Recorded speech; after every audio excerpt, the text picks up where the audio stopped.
Summer of 1944. Across the globe, 3 massive offensives have radically changed the front lines of this war. In Asia, the Japanese pushed deep into southern China in Operation Ichigo.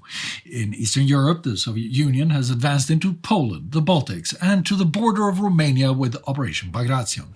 In Europe, the Western Allies are pushing the Germans back across France. In all theaters, the pursuance of military and political goals, above all else, leads to a train of human suffering as militaries inflict war crimes on each other and on civilian populations.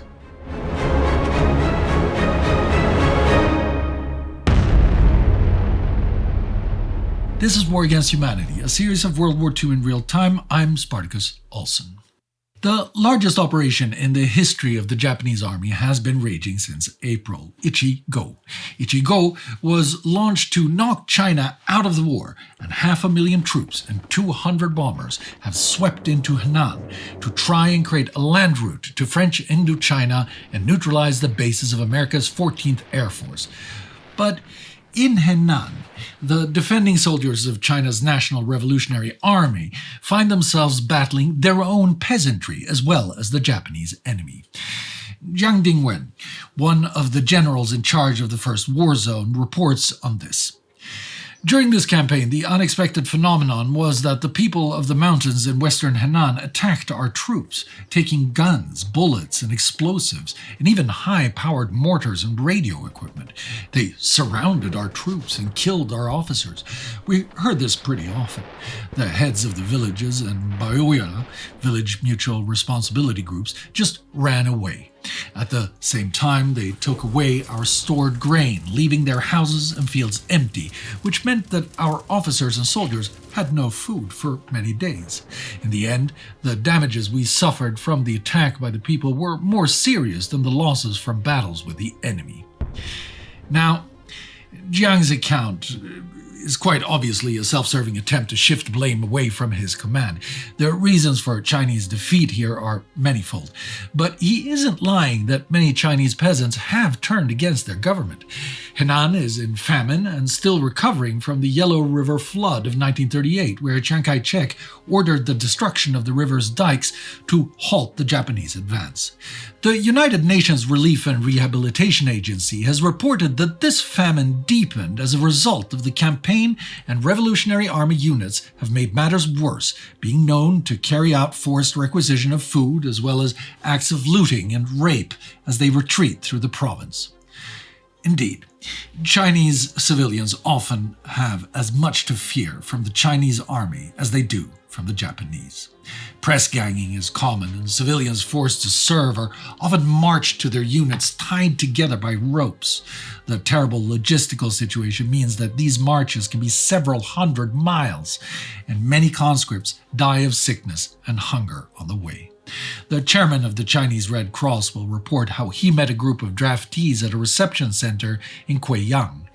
700 had started out. Only 17 had arrived.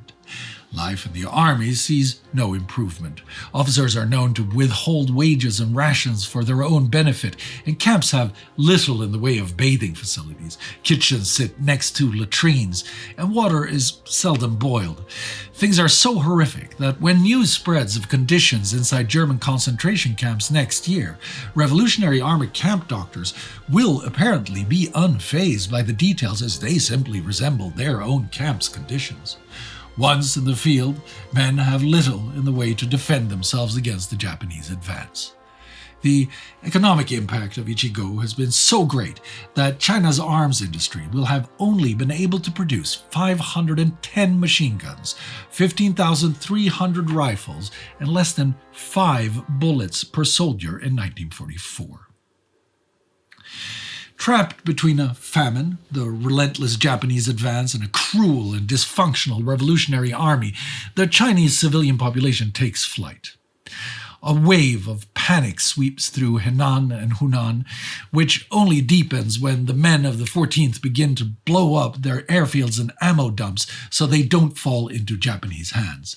Hundreds of thousands of refugees flee southwards.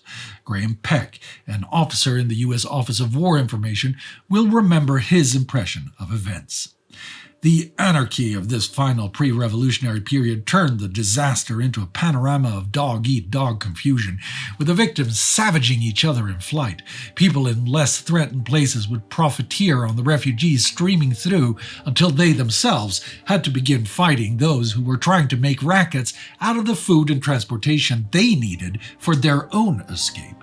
Many families fled until their money was gone, then committed mass suicide, throwing themselves into the rivers or under trains. In Krelin, a city swelled by the massive influx of refugees, Peck will record a story of several hundred people being killed when a panicked train crew runs a locomotive through people who had been forced onto the tracks at an overcrowded station. There are also massive flows of people on the move in Eastern Europe.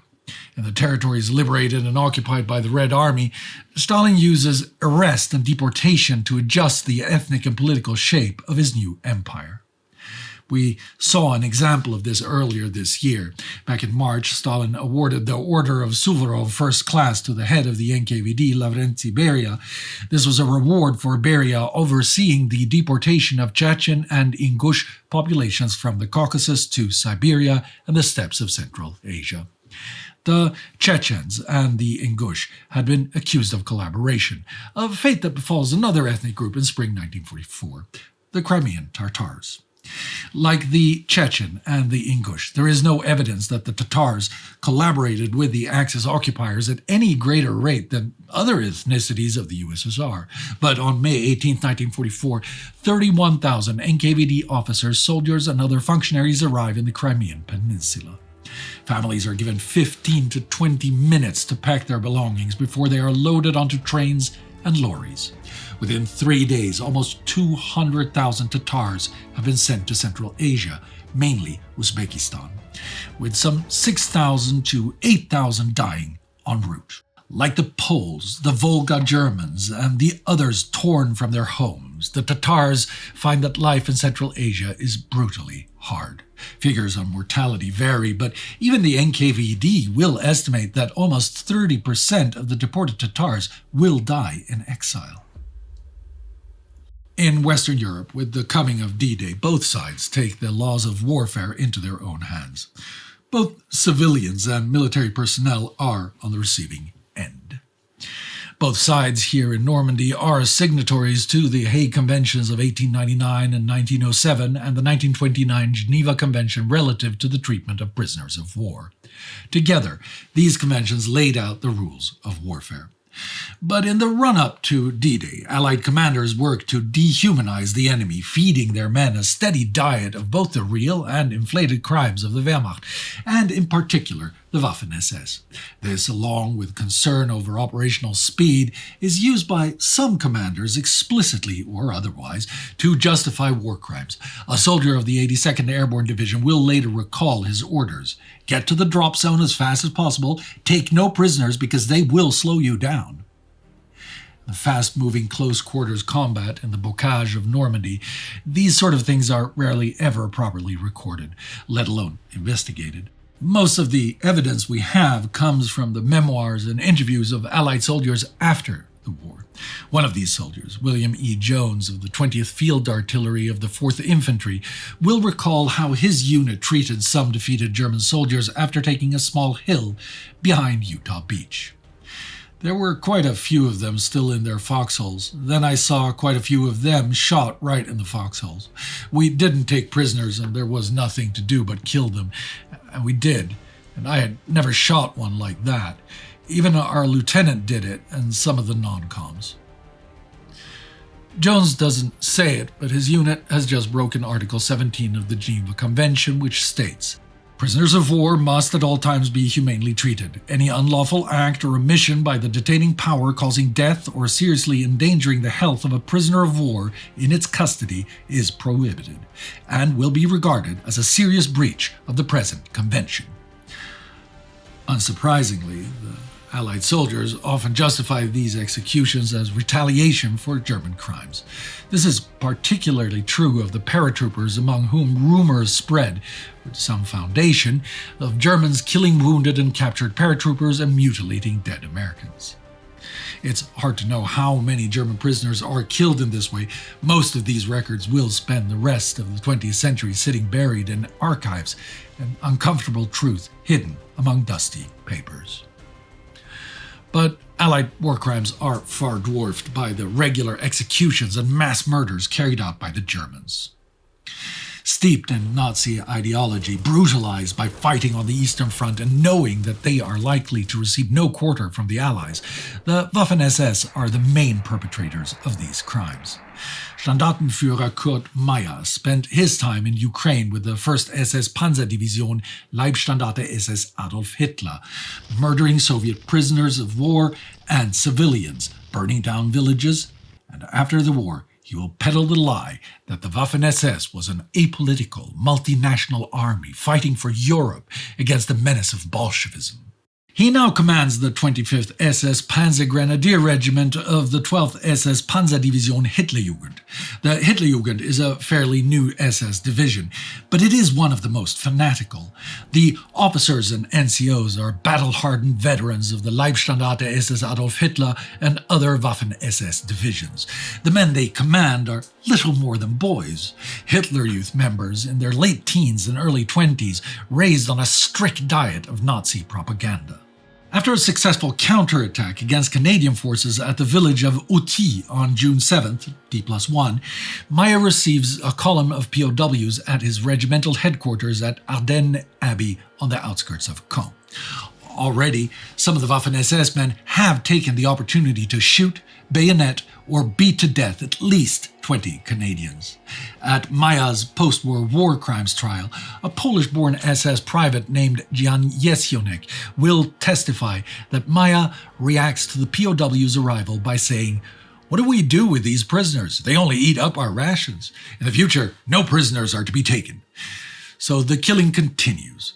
Meyer's men shoot 18 Canadian soldiers between the evening of the 7th and the end of the next day, the 8th. Similar actions are taking place in Brittany, where the 17th SS Panzergrenadier Division murders 17 American POWs and 44 French civilians at the village of Greny on June 11th. But that comes nowhere near the scale of the Normandy massacres. The 12th SS continues murdering over the next week. The killings range from spontaneous murders of surrendering or disarmed Canadian soldiers to more organized killings like those at the Abbey. By June 17th, at least 156 Canadian and 2 British POWs are dead. German fury is also directed at French civilians. Thousands of innocent people are murdered during the fighting. The 2nd SS Panzerdivision, das Reich, leaves a trail of blood and destruction in the days following D-Day. Last time we saw das Reich during our D-Day 24-hour coverage, they were at their base at Montauban. Here, the French resistance and agents of the British SOE had just sabotaged many of the rail cars assigned to transport the division's armored vehicles northwards to Normandy. On the morning of June 7th, das Reich gets the order to move. Because of the sabotage, 15,000 men and 1,400 vehicles are forced to travel by road rather than rail and are almost immediately harassed by the French resistance. On June 8th, they stop at the town of Tulle to deal with the resistance uprising. After defeating the rebels, das Reich takes brutal revenge and hangs 99 civilians the next day, June 9th. Another 149 are deported to Dachau. On the morning of June 10th, Sturmbannführer Adolf Diekmann of 1st Battalion of Der Führer Regiment receives intelligence that a fellow officer and personal friend, Helmut Kempfe, is being held by the resistance in Oradour-sur-Glane. At about 2:15 p.m., Diekmann drives into the town with 120 men in lorries, half-tracks, and motorcycles. The SS order the townspeople into the square on the pretense of an identity papers check. Nearly everyone complies, believing they have nothing to fear, although the handful of Jews who have found safety at Oradour flee into the fields. By about 2:45 p.m., everyone is rounded up and assembled. The SS then herd the women and children at gunpoint into the local church. Meanwhile, the men are divided into groups of about 40 to 50 and marched off to various garages and barns around the town. The SS claim that this is a temporary inconvenience so that they can search the village for weapons and ammunition. but there is no search, and an 18-year-old named Yves Roby will testify as to what happens next. They forced us at gunpoint to go inside, and 4 soldiers covered us with their machine gun. We reckoned this was to keep us from running away. They talked to each other and laughed as they checked their weapons. 5 minutes after we had entered the coach house, the soldiers began howling and opened fire on us. Those who do not die in the initial hail of gunfire lie wounded on the floor, and the SS men march through the piles of bodies, delivering the coup de grâce with their pistols. Miraculously, young Yves survives it all, shielded by the corpses. Meanwhile, the SS are massacring the 400 or so women, children, and elderly packed inside the church. The prisoners are pushed to one end of the church while 2 SS men remain, barring the west entrance. All other doors are sealed. First, the SS men set off some sort of improvised incendiary device and then begin hurling grenades and firing weapons into the crowd. As the bodies pile up, the flames take hold and the SS men stoke the inferno with looted furniture and straw. Finally, the SS depart and seal the door. Anyone who survives the bullets soon succumbs to the smoke and flames. A sole survivor, Madame Roufranche, manages to climb up and escape through a tiny window behind the altar. When Dijkman and his troops depart the next morning, 643 men, women, and children lie dead, almost the entire population of Oradour-sur-Glane. The town itself is completely destroyed and will never rise again. The burnt, crumbling ruins will continue to stand into the 21st century as a testament to Nazi brutality. As news emerges of the hangings in Tulle and the burning of Oradour-sur-Glane, the French resistance are infuriated and they immediately retaliate against the German occupiers. In the countryside, at a hamlet called Le Vert, which is close to the previously mentioned town of Tulle, French resistance fighters execute at least 40 German soldiers and a French woman accused of collaboration. The order comes through from the regional headquarters, and the young resistance commander, codenamed Hannibal, is reluctant to kill the prisoners. According to a fighter named Edmond Revet, Hannibal cries and talks to each prisoner individually before delivering the sentence. Revet will break his silence at the age of 98 and recall the scene. He asks for volunteers to carry out the order. Every fighter had someone to kill, but there were some of us, and I was one of them, who said we wouldn't take part. It was a terribly hot day. We made them dig their own graves. They were killed, and we poured quicklime on them. I remember it smelled of blood. We never spoke of it again. The actions of the Waffen SS and the retaliation by the resistance are a further escalation of the tit-for-tat cycle of killings across the whole of France. In August, in retaliation for resistance attacks, the SS will kill 68 civilians in Boucher, 124 in Maillet, and another 34 in Travaux and Plomion. That's not to mention the full-scale anti-partisan warfare that rages in places like the Vercours Plateau, where 10,000 German soldiers, SS and Osttruppen face off against 4,000 resistance fighters. I will examine the ongoing battle between the German occupiers and the forces of the resistance across Europe in an upcoming episode.